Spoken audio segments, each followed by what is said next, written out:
insuficiencia aórtica, una estenosis severa, etcétera, etcétera, que envía un estado de shock, pero de causa cardíaca, sea muscular, sea el sistema eléctrico o sea a nivel valvular.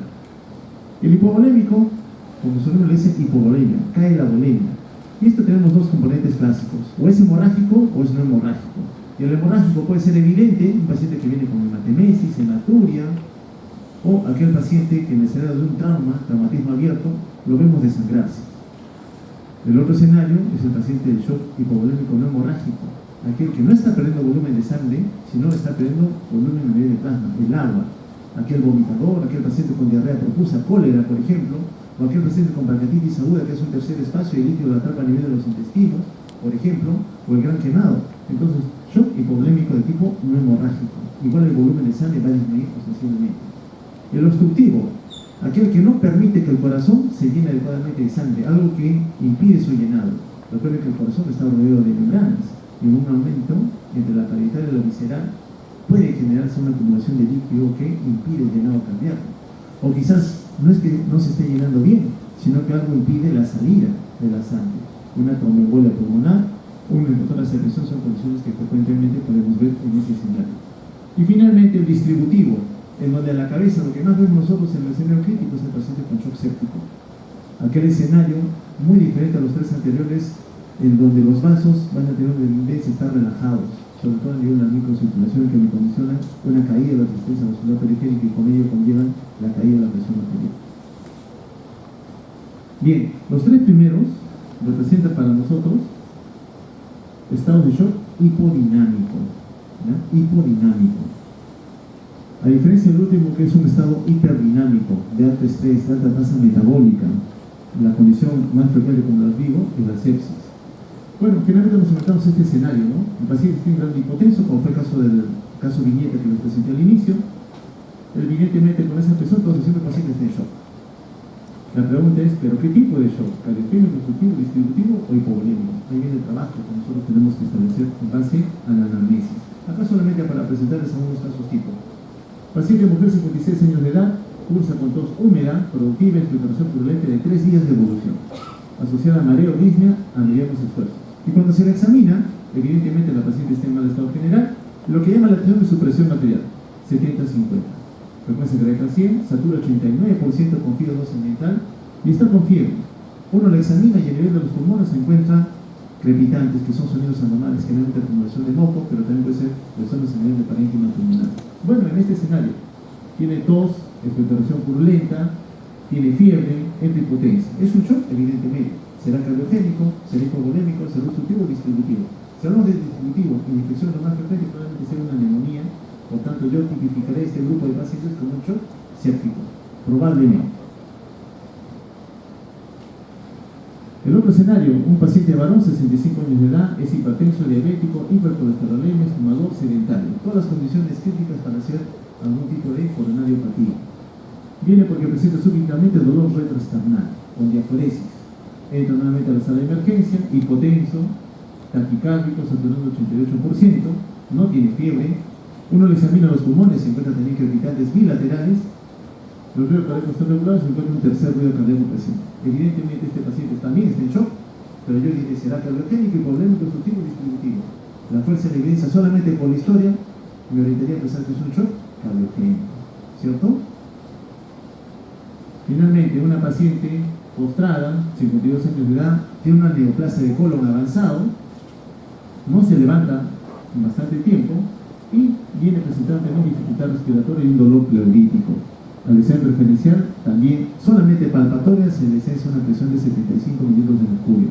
Satura 80% con FIO2 0,50, mejor que el caso anterior, pero no consigue una saturación mínima de 90%. El murmullo pase bien, los ruidos cardíacos regulares, pero taquicárdicos. Bueno, también es un estado de shock. Será cardiogénico, problema obstructivo o distributivo. La neoplasia de fondo, recuerden ustedes, lleva a la formación de factor tisular circulante en altas cantidades. El estado de sedentarismo, postración, no movilización de miembros inferiores, éxtasis sanguíneo. Virchow diseñó que en los estados de hipercoagulabilidad que acompañan el estado de éxtasis sanguíneo, por ejemplo, o incuria endotelial, favorecía en gran medida la formación de trombos en miembros inferiores, que en algún momento se podían desprender, llegar hasta las cavidades derechas, de ahí el circuito pulmonar y darme el dolor pleurolítico característico Y como hay unidades alveolares que están ventiladas, me dicen Momoyo pasa bien, pero no están perfundidas porque hay un coágulo de sangre que no permite que la sangre ingrese al pulmón, no hay equilibrio de ventilación-perfusión. Mi paciente hace falla respiratoria. Y a veces es tan severa la obstrucción que compromete la función de bomba del ventrículo derecho. Y a la larga se compromete la función de bomba del ventrículo izquierdo, no hay buen llenado y la presión tiende a caer. Una embolia pulmonar masiva de alto riesgo, como habitualmente la conocemos en clínica. Bien, entonces diferenciamos los shocks. Ya sabemos los tipos fisiopatológicos, básicamente conocidos desde hace muchos años atrás, y los dos estados que pueden acompañarnos, que son el hipodinámico y el hiperdinámico. El hiperdinámico característicamente acompañando al shock distributivo, y dentro de él, el más frecuente, el shock séptico. Pues los hipodinámicos tienen un índice cardíaco bajo, cardiogénico bajo, alta resistencia, porque cada vez que la presión cae, el primero que se activa es el simpático. La cascada simpática que libera catecolaminas favorece un estado de vasoconstricción, buscando ¿qué? Aumentar la resistencia vascular periférica, con el fin de que la presión arterial mejore y con ello mejorar la perfusión.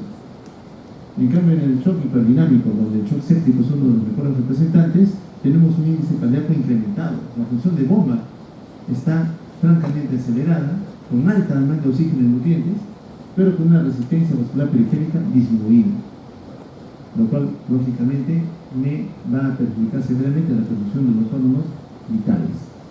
En este escenario, entonces, en los hipodinámicos, lo que habitualmente vemos es que la extracción de oxígeno va a aumentar. Las células hambrientas, porque les está llegando poco volumen de sangre, tratan de extraer lo más que pueden con el fin de poder sobrevivir. Y lógicamente, cuando eso ya está avanzando o no logra controlarse en forma adecuada, se desarrolla la cirrosis láctica por acumulación de lactato en un estado de metabolismo anaeróbico. Entonces, lo que habitualmente vemos en el escenario, ¿por qué el hiperdinámico, el shock séptico, se comporta de esta manera? Habitualmente nosotros continuamente somos agredidos por diferentes agentes infecciosos que irrumpen en la economía, algunas veces viéndose favorecidos, como van a ver en la presentación siguiente, alcanzando ciertas características del germen, ingresan al torrente sanguíneo. No van a ingresar por ingresar simplemente, tienen que tener capacidades de defensa, porque sabe perfectamente bien esta bacteria como un flagelo, que es un gran negativo, que tiene la capacidad de poder ser detectada y destruida por nuestro sistema inmunológico.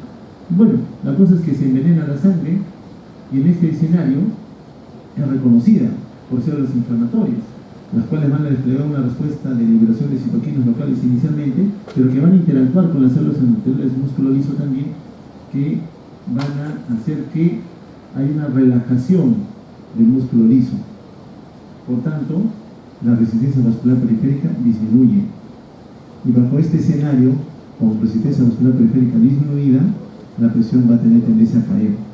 Pero no solamente es lo único que ocurre, lamentablemente, en este escenario de la infección que acompaña al shock distributivo o hiperdinámico, sino también que el flujo a nivel de la microcirculación, lo que hablábamos hace un instante, no solamente es hablar de macro, ya conseguí buena presión, y el objetivo también es ver cómo está la microcirculación, ver esas carreteras donde los eritrocitos están circulando, tratando de llevar el oxígeno que estas células hambrientas requieren evidentemente para defenderse de la injuria. Vamos a ver que el flujo está severamente alterado, porque el tono que a nivel local se pueda generar va a verse severamente relacionado con un desequilibrio entre la generación de óxido nítrico y los vasoconstrictores locales. Lógicamente esto, en el tiempo, si es que nosotros no conseguimos garantizar una adecuada perfusión de calidad, pero con un buen consumo también, porque no me sirve de nada tener un buen delivery si no hay consumo de la célula, no podría yo garantizar que se mantenga el trabajo celular que garantice a su vez el funcionamiento del órgano del cual forma parte y a su vez del sistema o aparato del cual también forma parte y que logre mantener la homeostasis del pulmón. Bueno, este es el otro componente, ¿no? Una vez que el lecho vascular ha sido lesionado en un órgano, una infección urinaria, un absceso en algún lugar, esos tejidos que están rodeando al sitio donde se ha originado el proceso infeccioso, vamos a ver que van a tener en algún momento también injuria a nivel de las células endoteliales. Estas células inflamatorias que deberían buscar protegernos del proceso infeccioso, que lo están consiguiendo efectivamente, o los mediadores que se van a liberar tanto del germen como de ellos mismos, van a hacer que las separaciones entre las células se den efectivamente. Entonces, cuando nosotros vemos un paciente hipotenso, le damos grandes cantidades de volumen de agua, cristalóide, coloide, pero las células endoteliales permiten la fuga y el escape del líquido del intravascular hacia el intersticio. Entonces, al inicio me responden bien, pero en el tiempo, si yo no logro controlar al agente agresor, la fuga va a ser evidente. Y luego que mi paciente comienza a hacer, repito, balances clínicos positivos, comienza a edematizarse. De ayer hoy día subió 2 kilos, y no le muy poco, y lo encuentra edematizado, sobre todo a nivel de extremidades. La pregunta es por qué justamente este es uno de los procesos que va a acompañar la aparición de este edema que habitualmente nosotros encontramos en los pacientes con shock distributivo tipo hiperdinámico. Bien, ¿cuál es el otro problema en este shock hiperdinámico? Que cuando se restablece el flujo, usted mejora la presión arterial, mejora la saturación parcial de oxígeno, usted en teoría cree que le está dando ahora lo mejor, a nivel de esa microcirculación existe una mala distribución. El gobierno, el que está ahí localmente midiendo cuánto va de flujo para uno y para otro lado, bueno, le da a uno más y a otro le da menos. Es lo que sucede a nivel de la microcirculación. Existe una mala distribución de flujo sanguíneo y lógicamente la oferta de nutrientes también va a ser insuficiente. Van a haber órganos o tejidos que van a recibir menos, por tanto van a entrar en mayor riesgo de disfunción, y si es que nosotros no lo sacamos rápidamente del shock, esa disfunción puede ser letal al final para el paciente. Por ejemplo, a nivel del globo vascular esplácnico, una circulación que es sacrificable, entre comillas, cuando uno necesita pertenecer a otros órganos vitales. Evidentemente reciben un flujo de sangre, de todo el flujo de sangre que reciben, ellos van a extraer una determinada cantidad de oxígeno para mantener su vitalidad. Pero, en el escenario de un paciente en shock, vamos a ver que la caída de la presión arterial, con aumento de la actividad simpática, va a aumentar la resistencia en ese lecho. Por tanto, el flujo de esas vísceras va a disminuir. La cantidad de sangre que efectivamente nos llegue comienza a caer. Y eso tiene sus grados de severidad, desde grados leves hasta grados muy severos. Lógicamente, grados leves todavía podrían llevar a la recuperación del injuria que en ese momento están teniendo. Pero si evidentemente el proceso es muy severo, muy intenso, crítico para el paciente, y el estado de vasoconstricción enérgico lleva a la necrosis, a la muerte de ese órgano vital. Por tanto, un órgano que deje de trabajar, como les decía, finalmente va a terminar perjudicando la función de otros órganos de la economía y nos perjudica la vida del paciente. Aquí vemos cómo el flujo de sangre por una red de capilares, que era uno de los actores en lo que era el shock, se está distribuyendo a diferentes órganos de la economía. Entonces, ¿qué es lo que hace el cuerpo? Libera catecolaminas, actina vasopresina, endotenina 2, etcétera, etcétera. Se genera vasoconstricción. Pero esa vasoconstricción no es armónica. Se van a tener que sacrificar, como vemos aquí, por perfundir a órganos vitales a los órganos no vitales.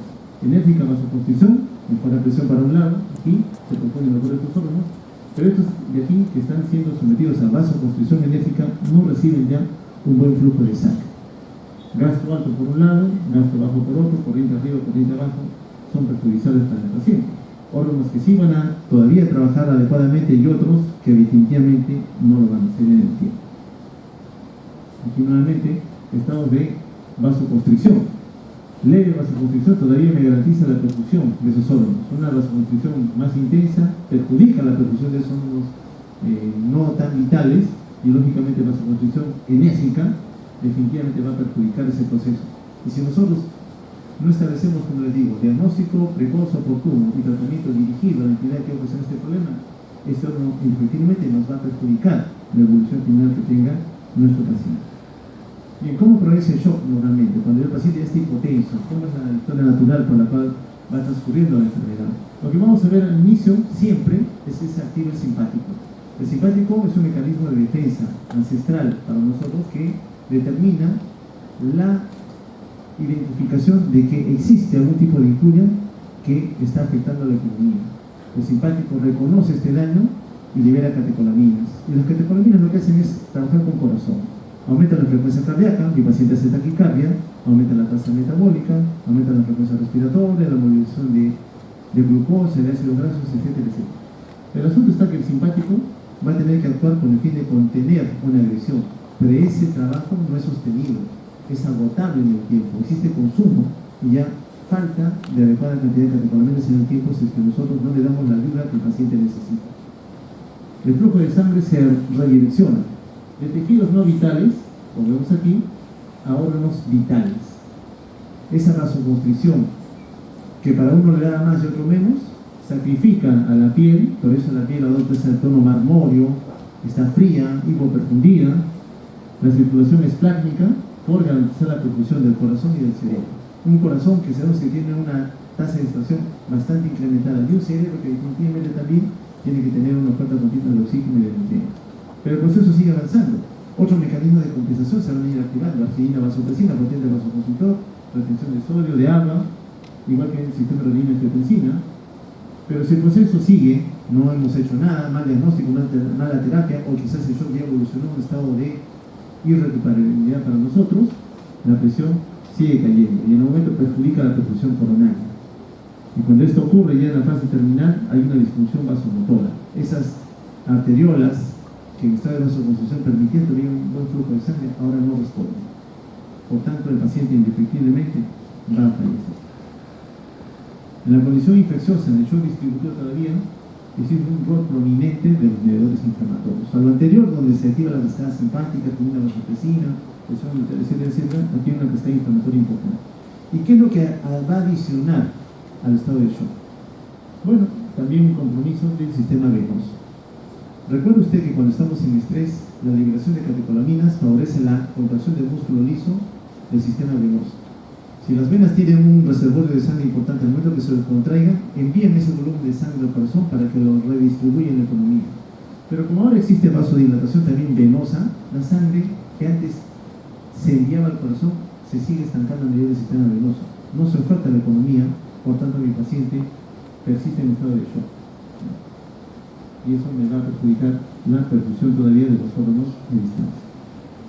Bueno, ¿cómo está el metabolismo en el estado de shock? El metabolismo del oxígeno específicamente. Bueno, hay un deterioro en el metabolismo oxidativo porque sabemos que el oxígeno es necesario para producir energía. La causa es que a nivel tisular cae la oferta de oxígeno, eso ya lo sabemos. En estado de shock se hipoperfunde, el delirio de oxígeno cae. Entonces hay una disminución al inicio global del flujo sanguíneo y luego la mala distribución que puede ser regional o a nivel microcirculatorio. Recuerden, cuando cae la presión de perfusión, va a ser muy diferente el efecto que se tenga a nivel de cerebro-corazón versus el que existe a nivel de las vísceras de la piel, por ejemplo. El consumo sistémico de oxígeno también puede estar al inicio incrementado. Recuerden, cuando recién está entrando el paciente en shock, las células hambrientas de oxígeno van a extraer más oxígeno, consumen más. Pero en las fases terminales de cualquier tipo de shock, el consumo disminuye. Es muy importante. Cuando el shock recién empieza, la célula estando viva, extrae más oxígeno, pero cuando el shock ya está avanzado y la célula ya está al borde de la muerte, el consumo baja, porque ya no tiene fuerzas para extraer oxígeno, o quien sabe ya se está muriendo y no hay a quién ofertarle más el oxígeno, que a pesar que hemos de repente intubado al paciente, le estamos dando oxígeno al 100%, conseguimos una buena presión arterial, la célula muerta ya no va a hacer uso de lo que le estamos ofertando. Eso ocurre generalmente en la etapa terminal del shock. Entonces, finalmente, tenemos que establecer un equilibrio en saturar los sitios de hemoglobina, que la bomba cardíaca impulse todo hacia la economía, pero valorar que no solamente el delivery se esté consiguiendo, sino que también estas células de aquí consuman lo que les estoy dando. En todo escenario de shock yo tengo que valorar el equilibrio oferta, el delivery, lo que le doy, versus el consumo.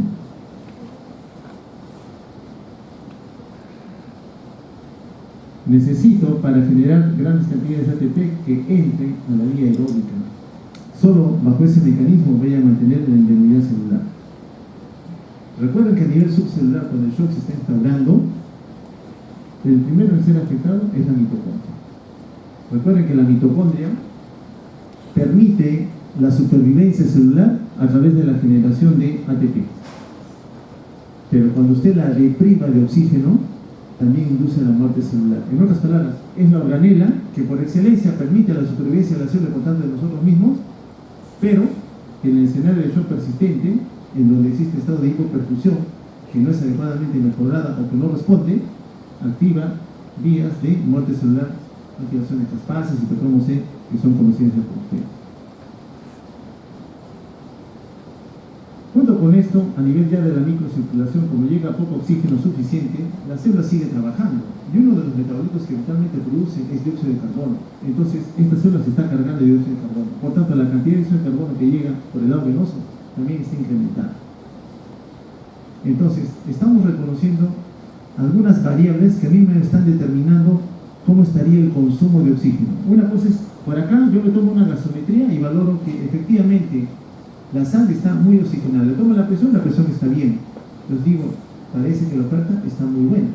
Pero mi objetivo no solamente es garantizar que poniendo el pulsiosímetro esté saturando 100%, que midiendo la presión esté con 120, 130, 80, sino también saber qué está ocurriendo a nivel de la economía, a nivel celular, a nivel de la microcirculación. Lo que le estoy dando está siendo consumido, ¿no?, por la célula.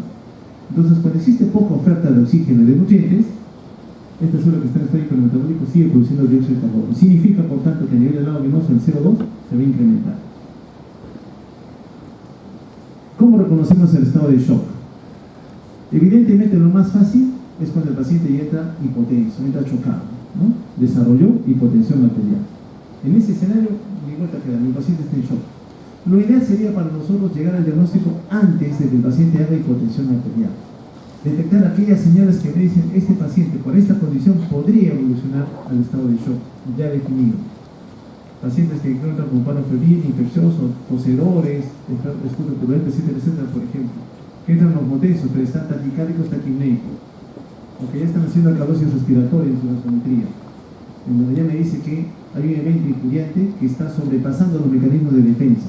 Ese paciente está en riesgo del shock, o de repente ya lo tiene, y tenemos que ser mucho más finos en valorar algunas condiciones de equilibrio, oferta-demanda, para determinar si ya está en este estado o no. No siempre la hipotensión va a ser un requerimiento para que yo determine que mi paciente está en estado de shock. Bueno, entre un paciente hipotenso, yo digo efectivamente puede estar en shock, tengo que valorar señales de hipoperfusión. ¿Por qué? Porque existen pacientes que tienen presiones bajas, naturalmente están habituados a tener presiones bajas, pero no son sintomáticos, no tienen evidencia de daño órgano blanco, versus otros que sí van a venir muy sintomáticos. Cuando yo valoro un paciente hipotenso, tengo que valorar si existen señales o no de hipoperfusión. ¿Y dónde voy a valorar la perfusión? La perfusión significa que le está llegando sangre al cerebro. Es un paciente activo, despierto, respondedor a los estímulos que le hacemos. Pero si este paciente está somnoliento, cuando era un paciente que sí respondía, sí hablaba, sí comía, sí deambulaba, y ahora no lo puede hacer, podría haber un grado de hipoperfusión a nivel cerebral. A nivel de la piel está fría, está marmórea, como un empedrado, señales de hipoperfusión. Se está sacrificando la perfusión en la piel para realizar perfusión a otros órganos vitales. Le colocamos una sonda vesical y notamos que la orina está muy concentrada, o el volumen que se ha extraído, pasan 6 horas, es de apenas 30 mililitros, un volumen sumamente escaso, señales de hipoperfusión.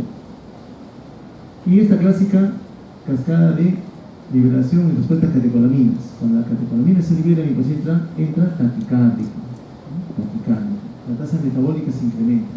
Y como hay poco oxígeno, una variable del laboratorio es dosar lactato. Bueno, entonces tengo hipotensión, tengo señales de hipoperfusión. Definitivamente en este escenario digo, si estos dos están presentes con estos signos, mi paciente está en shock. Y hablamos de shock circulatorio.